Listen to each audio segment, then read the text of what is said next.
Hello and welcome in to the Rundown with Caleb and Casey here on a Thursday afternoon. I'm Caleb Polking. He is, as always, Casey Schischler. Happy to be back with you guys this week on the pod. After taking last week off, Casey and I were both spending time with our families in sunny Florida.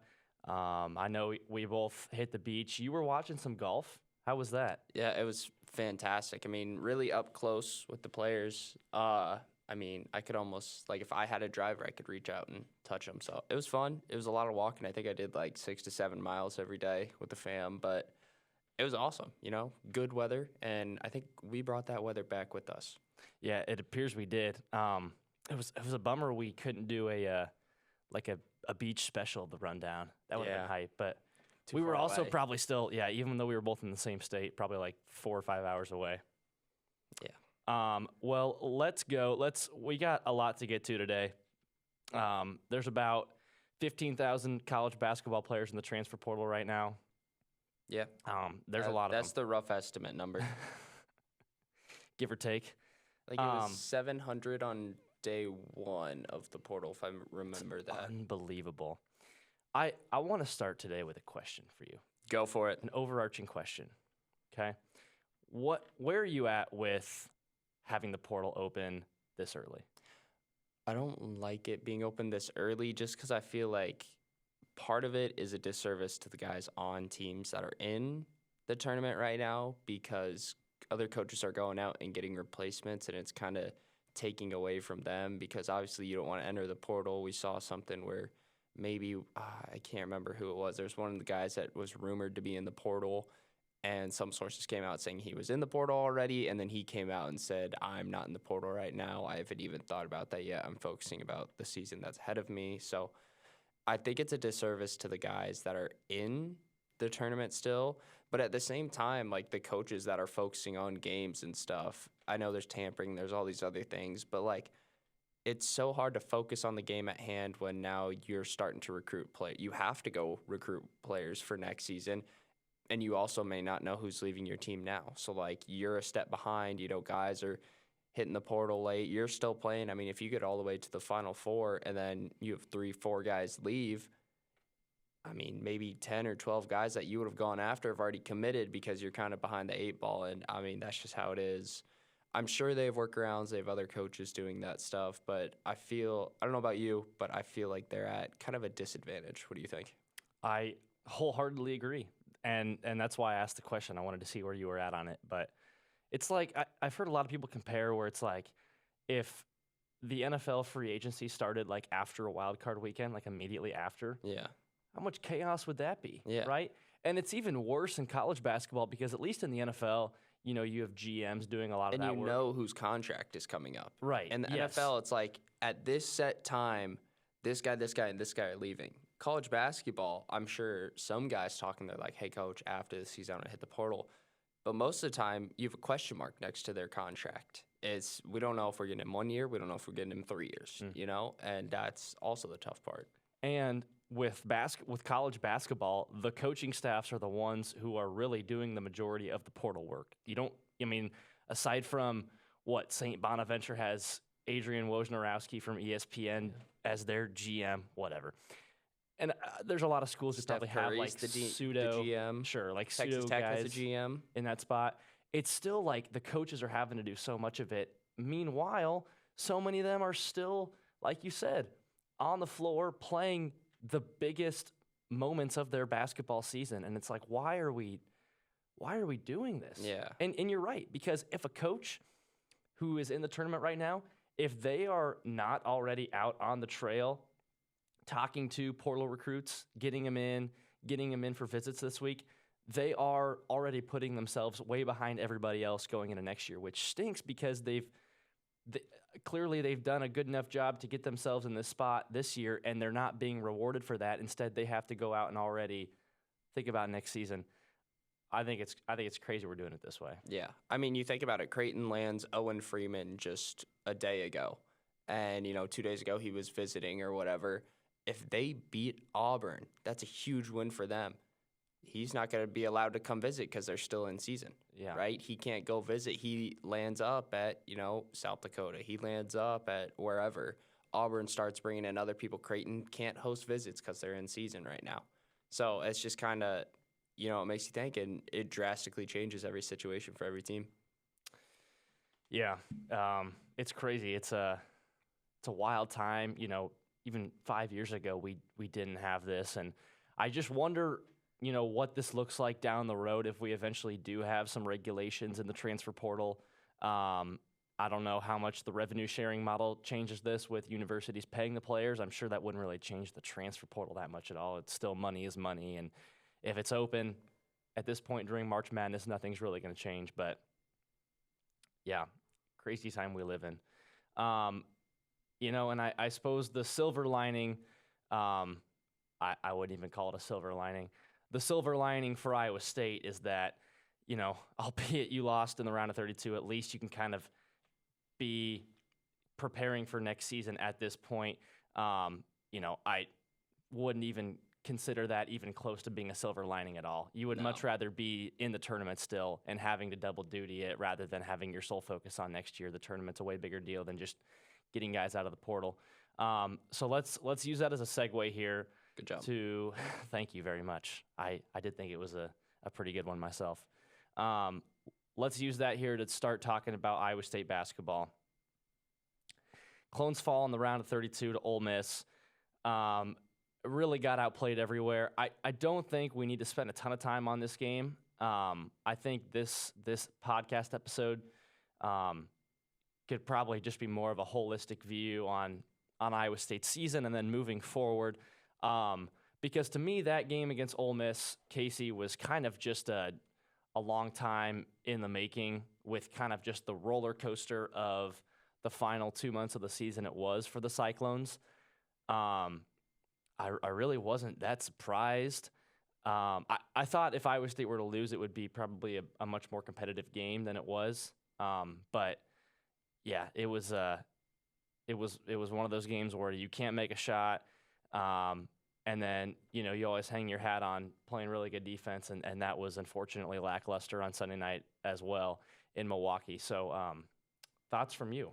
Yeah, I mean, we watched that game together, and you could tell just from the start of the game, it looked good, and at about halftime, I mean, the vibes were so low, you'd think we were at a funeral. We had a bunch of guys over, and we're all just kind of sitting there like, well, this is how the season ends. There's not a whole lot you can do from here because you kind of saw how things were going to go. Obviously, you hold out hope that they go in the locker room, Otts gives his big speech, and all of a sudden, like, hey, they're ready to go. They're ready to come out firing, and it's a close game. But, they come out kind of flat, didn't do anything fantastic, and you're like, this game's over. They've done everything that they could, but it didn't turn out right. I think Ole Miss did a really good job of limiting Iowa State's strengths. Kind of that middle part of the first half, Iowa State really got going when they were all over the offensive boards. We were hitting it inside to Chatfield, to, Jackson, Jefferson, really getting the ball inside and working inside out because we had such a height advantage. I mean, their starting center was 6'10". Mm-hmm. Their starting four was about 6'7", 6'8", right? Compare it to having a 7-foot guy, a 6'10" guy right there. You can throw two guys at them constantly, plus Momcilovic being 6'7", 6'8", I think he's listed at. Just having that size advantage, able to work the ball inside. They had that advantage, and Ole Miss found a way to get him out of it, and for whatever reason, the hole was too big, so now Iowa State's got to start shooting threes, and it just wasn't their day. Oh, you're absolutely right. I mean, it just, like you said, you worked it inside of the bigs for a while there, and Ole Miss, yeah, credit to them. They did a good job of taking that away eventually, and Iowa State could not respond. I feel like ever since Momcilovic went down back in mid-January, it was just an absolute roller coaster of a season because, that happens, but then you still win a few games after that, and it's like, okay, does it really matter? And then rattle off 3 straight losses, right? And then he comes back, and you win 4 in a row again, and then you lose that game against Oklahoma State, and it was like, oh my gosh, the sky's falling again. Keyshawn Gilbert, Curtis Jones are both out. You come back, you handle Arizona, then lose that double overtime thriller against BYU. Then you win against K-State, Cincinnati, Big 12 tournament. It's like, okay, maybe we're back on track, and then you lose another thriller to BYU, and then you beat Lipscomb in the first round and take care of business. It's like, okay, did we finally find it even without Gilbert? And then, boom, it was like just, again, that was just kind of me looking at the season as a whole from when Milan went down, because at that point, when he got hurt, it was like number 2 team in the country. You had lost to Auburn by a buzzer beater back in Maui, the number 1 team in the country. And you had him on the ropes, too. Right. You were up by 20 in the first half. Yeah. And it was like, this team is going to the Final Four. And, man, as a fan, it sucks to think about, unfortunately, the way this season turned out and compared to the expectations going into the season, and then the even more elevated expectations by the time you got to that mid-January part of the season. And really, too, I mean, it was like I don't know. I don't like to assume things because I'm not in the room. I'm not in the building. I really feel like the Caleb Love shot at that Arizona game, right? I feel like that just damaged the psyche of this team down the stretch, where it's like they had them right there. They had the win, lost it in that way, and they just never really found their footing after that. No, you don't really know what it was, and you kind of look at like a snowball effect after that. And maybe it wasn't that. Maybe, that just kind of took the wind out of our sails, and we were snowballing, things were going right. And then, that happens, and all of a sudden we just aren't the exact same team. You think they came here and we did get the revenge on them, and we looked fantastic. So I don't think you look at that as everything went wrong after that, because obviously, we showed how good we could be. But I think injuries do a big part of it. Keyshawn not being there. Taman maybe wasn't 100%. He looked really good. And then Curtis, he just had a rough game here and there. And things just weren't how they meant to be. And, you honestly could consider the transfer portal, because you think about Jackson leaves right away.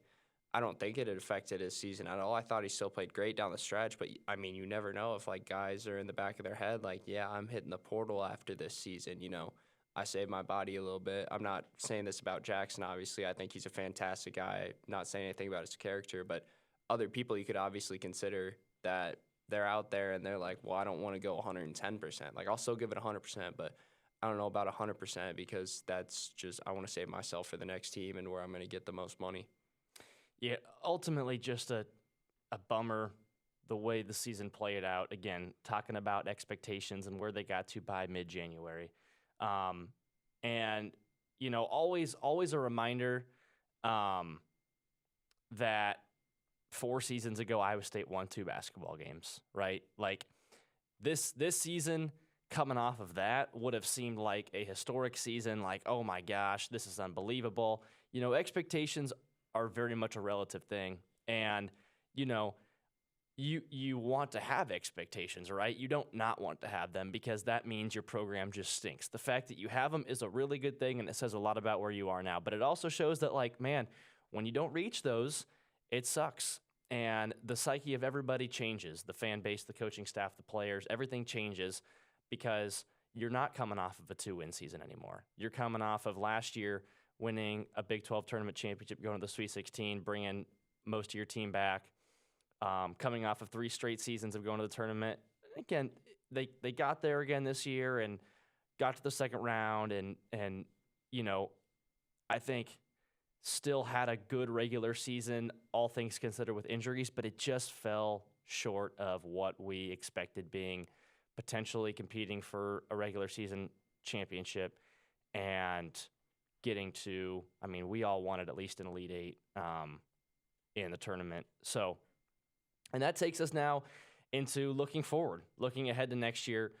And again, we mentioned a little bit ago, it's you go right from losing that game against Ole Miss to not even 24 hours later, you're already having one-on-ones with the guys. You're bringing guys in for visits. And it's time. It's go time. Yeah, without a doubt. So 4 guys hitting the portal from Iowa State on day 1. Noyes leaves as of today. And with all the guys graduating out, I have it right here. 8 of our 14 rostered players from this season are gone. 6 guys are left. 2 of them walk-ons in Cade and Holly. And then your core, as of right now, you want to build around. Who is Holly? Oh, Conrad Holly. Okay. I was just like, what is going? He's not still around. I thought he was medical redshirting this year. Is what you? I thought we said that a while ago. Well, I think I wanted him to. I'm a big Conrad enjoyer. I think he announced that he's gone, or at least the writing was kind of on the wall. I think he posted something and it was like, okay, I think he's done.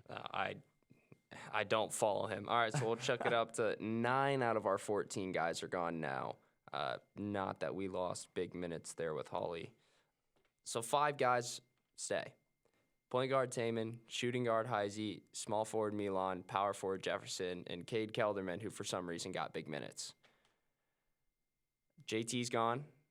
There's 1 rostered center. Deshaun Jackson, gone. 2 rostered center. Chatfield graduates. All 3 of our rostered centers completely gone. And then obviously you lose Noyes at shooting guard. You lose Fish, played power forward, I guess. I think Fish was kind of writing on the wall as well because he entered last year, didn't really get any looks.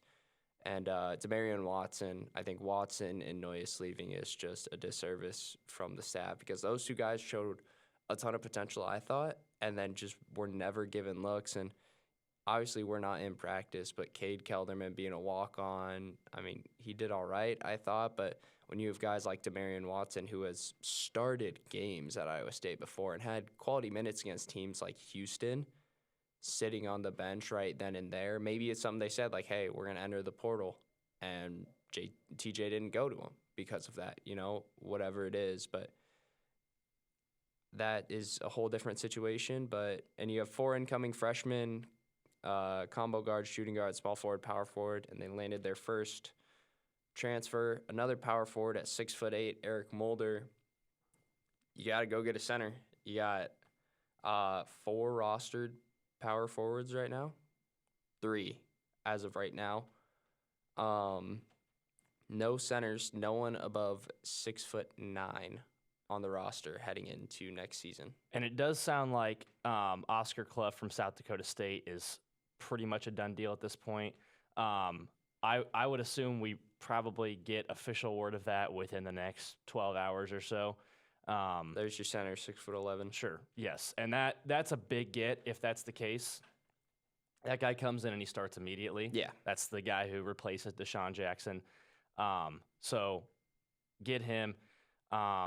And, yeah, I don't know.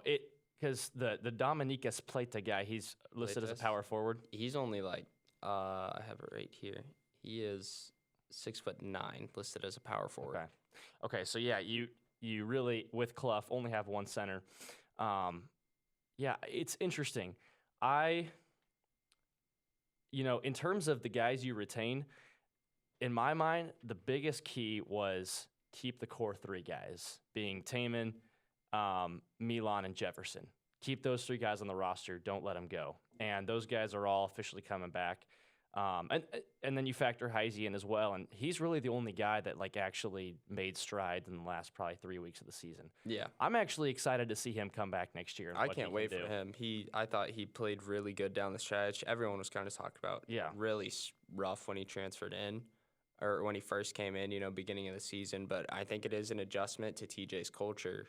Not that it's bad, but how he emphasizes defense and compared to other teams and what he favors and how he runs his offense is a little bit different than other people, but I think Heisey adjusted down the stretch. Yeah. He also had a bit of a swagger to him, too, which was great to see because he was clearly scared earlier in the year. Yeah. So getting those 4 guys back, to me, is big. I think it's pretty clear that, building around Jefferson going into next year, building around Milan, those are kind of the 2, offensive threats that you've got coming back. And Jefferson, for all intents, I think he can be an all Big 12 kind of guy next year. I don't think people really realize how consistently good he was over the course of the year. So we'll see what comes out of that. But, yeah, I don't know. I totally understand the Caden Fish going. I never saw the vision there. Yeah. That one never really – I don't know why he came back after he entered the portal last year. I don't think it was ever really going to pan out. The JT Rock thing is interesting. Here's the thing. I knew it was coming, dude. You did. You've been saying this. I've been saying it for a while now. I don't know why. I just had a feeling that it was there, and kind of what I was hearing about it. This has been something that's been in the works since like the off season, from what I'm hearing. Here's the thing too, with big men in this day and age, that are freshmen specifically, you you probably have a much better shot at getting paid if you just go to a smaller school out of high school, have 2 really good years under your belt. You're going to get the bag after that. The market value of big men from like kind of these mid-major teams is huge, right? Because there's already not a lot of big men anyway, and these guys are putting up numbers, they're putting up film.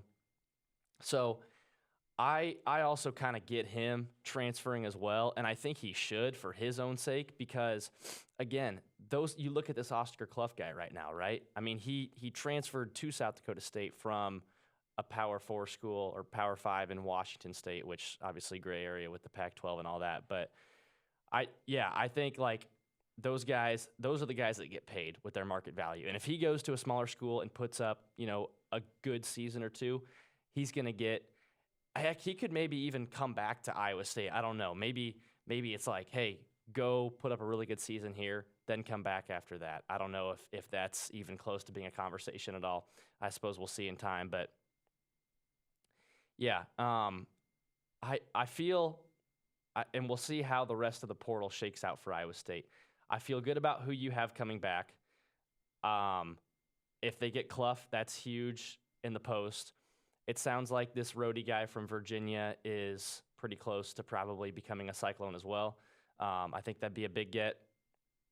But, this is certainly probably the biggest offseason for Iowa State and the coaching staff up to this point, maybe aside from when you're trying to obviously create a team after that 2-win season. Steve Prohm got fired under TJ's first year. This is big, though, because there's a lot of spots to fill. It wasn't like last year where it was like, let's just go get a couple big men that can replace Robert Jones, Hassan Ward, and that, and then we're good to go. This is a big one, and there's a lot riding on it. Yeah, without a doubt. The only difficult thing for me is, you got 5 roster guys right now. You're going to hit 3 transfers from what it sounds like. Automatically, there's 8. And then the 4 freshmen coming in is 12. Iowa State has a tendency under odds to be a team that doesn't hand minutes or hand keys over to freshmen. He's very like, let's let the guys develop, and we're kind of seeing that. Omaha Baloo, he comes in, he's the greatest recruit in Iowa State history, transfers out after 1 year. Josiah Harrington's the number 2 recruit. He's going to be class of 2027. 3, Tyrese Hunter. Was he before TJ? Tyrese Hunter did play for TJ, and he was the Big 12 freshman of the year. Yeah, he was freshman. So he comes in, gets minutes, transfers out after 1 season. 4 is Milan, who's still here. And then as we kind of go down, it's at 7, Jamarian Bateman. He's an incoming freshman. At 9, Xavier Foster, who transferred out after 1 year. That's a whole different thing. At 10...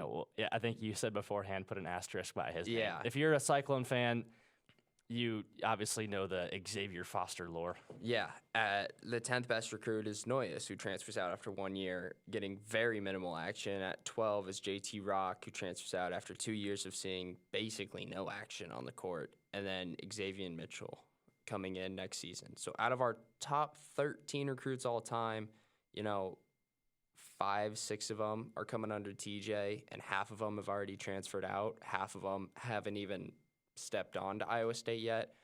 The issue for me is you're getting a lot of turnover out of these freshmen, and now I have to expect of these 4 freshmen, we're going to have to give minutes to them, because of how many guys we've lost. You have 5 guys on your roster right now, 4 freshmen, 3 transfers, that's 12 guys. If we get to that, what do the freshmen do now? Because these 4 freshmen are coming in because so many guys were seniors graduating, leaving, and they're talking about coming in. They want to get minutes. That's why they go to Iowa State.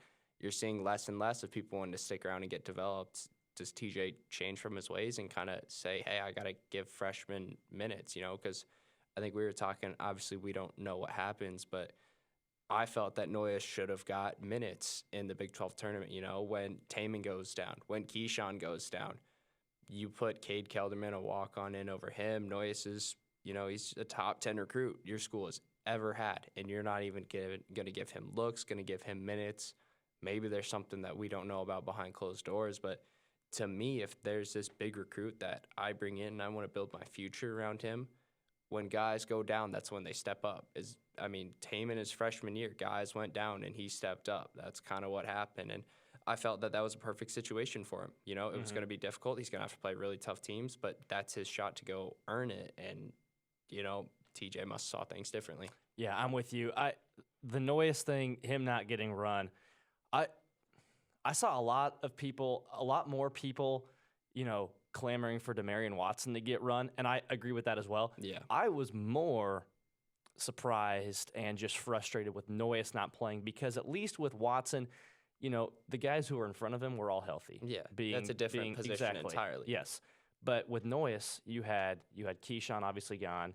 You had a very beat up Taman. You had Curtis Jones had that stretch of a couple games where he was sick. Mm-hmm. It's like that was the one, and that's the one guy out of the portal, the guy who was transferred out that I am frustrated about. Everybody else, to me, I get it. I'm frustrated about D-Watt too. Yeah. He's a fan favorite. He was the number 2 defensive efficiency player on that team when he gets minutes, and you see it down the stretch in that Ole Miss game. They're beating us with their wings. We could put D-Watt on a wing that allows Taman to go guard Padula and just put Padula on an island so Padula doesn't get off these open looks. But, you rotate Cade Kelderman in there, who, no offense, Cade, but you're not going to be the difference maker defensively. You don't have the speed that Demarion Watson does. You don't have the defensive intellect that Demarion Watson does. I feel like a lot of people forget Demarion Watson was a really effective defensive player against Houston last year. That's a team that almost won it all. Yeah. Yeah, D-Watt transferring sucks as well. And to me, I bet that whole deal was probably like, Demarion, you've been here 3 years. We've loved what we've gotten out of you. For whatever reason, it hasn't panned out between the two parties. We want you to go play somewhere. And I want that for him too. Yeah. And I wish, I agree with you. I wish that the staff would have given him more run.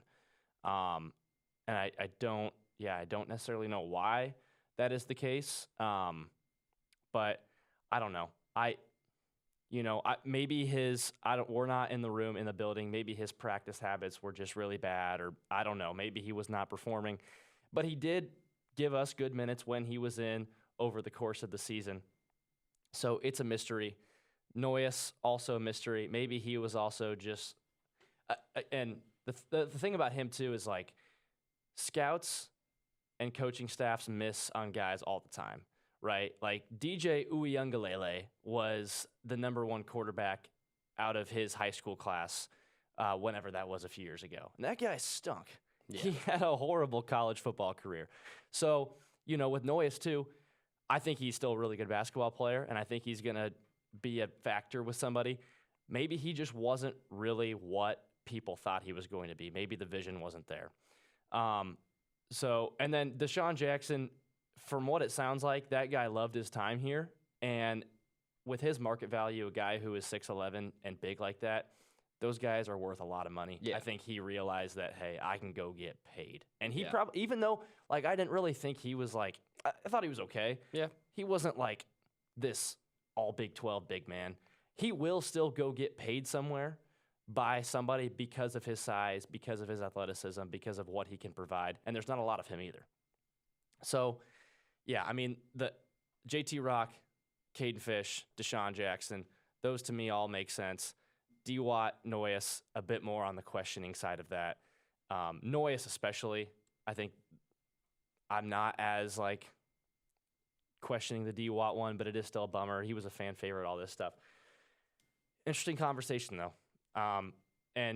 Did you already rattle off what the team is as of now going into next year? I think you did, right? Yeah, it's Heisey, Taman, Cade, Jefferson, Milan, the 4 freshmen, and Bateman, Toure, Mitchell, Plata, and then Clough's a done deal. It sounds like Mulder is 110% a done deal.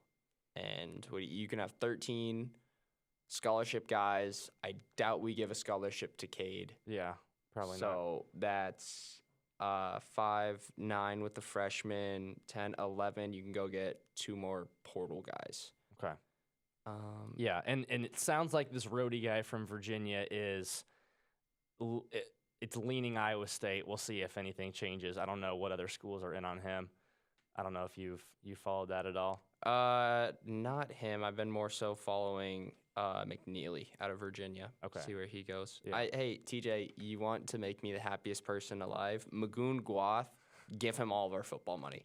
I mean, that guy has got to be – he's not even rated as the number 1 player in the portal. He's the number 1 player in the portal. You put him in at center. He's 7 foot tall. He's the defensive player of the year in – what's South Dakota State in? Mountain West? They're the Summit. San Diego State. Apologies. Yeah, Mountain West. Yeah, he was freshman of the year and defensive player of the year in the Mountain West. 7 foot, super agile, super athletic, averaged. You're going to have to outpay Kentucky, but yeah, I don't care, throw everything we got at them for Magoon Guath, because that will be the most exciting player in Iowa State history before and after. Well, and I think for a while there, the number 1 guy in the portal was Bennett Sturts. He still is. Drake Bulldog. He's the number 1. Is he still listed as, even though he already? Okay, Yeah. I guess like It's number just 1 like available, recruiting. but overall, I Yeah. guess that makes sense. Yeah. Now going over to Iowa City, interesting. I feel so bad for Drake. I feel so Yeah. bad for that school. I mean, it's a stepping stone, but It is. their AD is fantastic. I mean, back-to-back great, 3 straight great hires. Yeah. Because you had Nico Medved before Darren DeVries, and he's now the coach of, who is he the coach of? Minnesota. Yep. So you've got literally your 3 most recent head coaches at that program are now all head coaches in the Big Ten. That's pretty unbelievable. Ooh, Jocelyn Sinone to St. John's. And Brock Harding to TCU, I saw another that Iowa as well. player. Yeah. Well, their whole roster entered the portal pretty much. It's officially rebuilt. Owen season Freeman for Ben to McCollum. Creighton. Iowa's Good fit. They're Good fit staying for they're staying in places that we're gonna watch them. yeah. Saw them one time. We'll see what See what Josh Dix does. Yeah. Kansas and Creighton are both rumored. Should we move into Big 12 basketball then and just start talking about some of that stuff? Let's do it. Okay. Yeah, you can give us kind of the scoop here on KU. Another 2 years in a row of a first round exit for the Jayhawks. It was, I hate to say it was writing on the wall, but this one kind of felt like it was coming. Just the roster didn't mesh. And self-hit on this, gonna have to completely change how you go about portal. It's not just about throwing money at the best guys and we put them out there and they're all, everyone will do what they did before. That's what we saw with this team and why they didn't succeed. Guys didn't really have roles that they knew. The roles that they knew were, I'm going to go score the ball, I'm going to be the number 1 guy. If you have 5 guys that are number 1 options, an incoming freshman forward who is one of the most athletic centers I've ever seen, and then a guy that can facilitate, the spacing just isn't there. And that's what we saw. That's why things didn't work out. You got to find guys to fill roles. That's why Iowa State, they went out and got Chatfield. They didn't go out and spend on this top 10 player in the portal. They got Chatfield, and they went out and got Jackson because those are bigs that fit the mold. They fit the roles they needed to do. They're not going out and trying to get Hunter Dickinson. And it's not just because they can't afford it. They know he doesn't fit the vision that they have. And I think, some of these bigger teams are starting to go, hey, it's not just about having the best players on the team. It's about having them and then sending the message of where they need to be and what their role is. Yeah, I agree with you. So Kansas in on Josh Dix here. Is that a pretty real possibility? He was listed as one of the first 3 teams to contact him, so that's where we're at right now. Okay, gotcha. We may need to speed this up a little bit here. I believe we're about to get booted from the studio again, as per usual. Let's run through quick and make quick picks. Let's just do our picks and then skip to 3 for 3. Okay, I'm down for that. Okay. Sweet 16 picks. Here we go. I'm going to go, BYU, Florida, Duke in a nail biter, and Texas Tech for tonight's games. Okay. Here, I'll read mine off then for tonight. Okay. I've got Bama winning against BYU, Florida. I'm going to go with Arizona. And the And Caleb then- Love. Caleb Love show. And then give me Texas Tech against Arkansas. Perfect. And then tomorrow's games, give me Michigan State, Tennessee, Auburn, and Houston. I'm taking all the top seeds. Okay. I will actually be doing the exact same thing for tomorrow's games: Michigan State, Tennessee, Auburn, and Houston. I think we probably have enough time here to rattle through a 3 for 3 quick. What do we think? Rip one out. Yeah. Yeah. Are you ready to dive in there on that front then? Yeah, my not 3 for 3 is with no athletic director. It was reported that Maryland's president, Daryl Pines, was involved in the negotiations with Kevin Willard. Following a testy interview, Pines tweeted out there will be a major announcement coming on Wednesday. This announcement, I kid you not, is that Kermit the Frog will be the commencement speaker at University of Maryland this Great. year. So, not sure about the Amazing. future of basketball. I've heard Willard to Nova is a done deal. And, well, the rumor is Buzz Williams to Maryland. Yeah, I think you sent me that, right? That tweet. I wouldn't bank anything. I'm hearing Twitter rumors, but Palpable Buzz Williams, yep. as John Rothstein would say. My not 3 for 3 is not having any mid-majors in the Sweet 16. Yeah. That's a stinker. No real upsets outside Arkansas. It makes for great, like, the basketball we're going to have these next few days is going to be awesome. It should be, but, we love March Madness because of the Cinderella, because of the upsets. None of that this year. Yeah. Let's rip through our 3 for 3 really quick. Okay. My 3, the Farouk Manesh era is coming to Colorado State. Cannot wait for it. Number 2, North Texas cannot host their NIT quarterfinal game because they already have a school-scheduled faculty luncheon. And my number 1, Hawaii University Rainbow Warriors win it on a balk in extra innings. All right. My number 3 is also, well, I paired the two things together. The Colorado State-Maryland game was awesome in the round of 32. The way that finished up was fantastic. Unfortunately, the broadcaster on the call for that one, we didn't really enjoy listening to that per se. Number 2, I hate doing this. I got to give it, though, to John Calipari. I got to give it to him, as much as I hate to say it. Kind of rode off, and he goes and beats 2 Hall of Fame head coaches to go to the Sweet 16 with a non-legacy school. And then my number 1, this is March, baby. It's March Madness. Nothing else to it. All right. Cutting it short again today, unfortunately. Just the nature of the beast. But thank you all for tuning in today. Appreciate it. We'll catch you guys next week.